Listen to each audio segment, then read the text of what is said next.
Hello everyone, मेरा नाम विशाल है। 64वीं बीपीएससी की परीक्षा में मैंने चौथा स्थान प्राप्त किया है।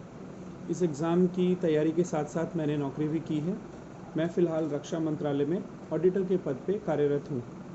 इस एग्ज़ाम की तैयारी के दरमियान मैंने बहुत कुछ सीखा, जो मैं इस वीडियो के माध्यम से आपसे साझा करना चाहता हूँ। इस एग्ज़ाम के 3 पड़ाव हैं: प्रीलिम्स, मेंस और इंटरव्यू। सबसे पहले प्रीलिम्स, जो कि सबसे ज़्यादा इम्पॉर्टेंट है, क्योंकि अगर आप प्रीलिम्स नहीं क्लियर करते तो बाकी की तैयारी आपकी रखी रह जाती है। तो सबसे पहले आपको प्रीलिम्स क्लियर करना बहुत ज़्यादा ज़रूरी है। अभी प्रीलिम्स में सबसे ज़्यादा इम्पॉर्टेंट है कि आपको कितना मार्क्स लाना है, ये आपको पता होना चाहिए। 150 मार्क्स का पेपर होता है, कोई नेगेटिव मार्किंग नहीं है। तो विदाउट एनी डाउट आपको 150 क्वेश्चंस तो अटेम्प्ट करने हैं। बट इसका मतलब ये नहीं कि जो क्वेश्चंस आपको नहीं आते या जिसमें डाउट है आप ब्लाइंडली अटेम्प्ट कर रहे हैं। आपको थोड़ा सा लॉजिकल रहना होगा ऑप्शंस के सिलेक्शन में या ऑप्शंस को फेज आउट करने में।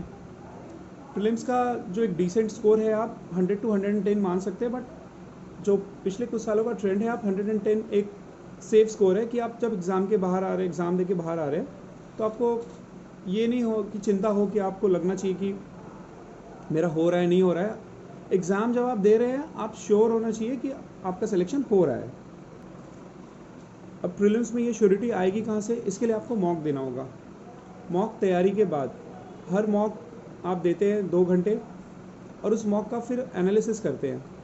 एनालिसिस में आप मॉक्स को पार्ट वाइज ब्रेक करते हैं कि मॉक्स का एनालिसिस बहुत ज़रूरी है। आप एक कॉपी को टॉपिक वाइज ब्रेक कर लीजिए। History, geography, economics, environment, Bihar related, current affairs, maths, science और भी कुछ छोटे टॉपिक्स हैं। और हर टॉपिक में जो भी आप किसी मॉक में नया सीखते हैं उसे नोट डाउन कर लीजिए।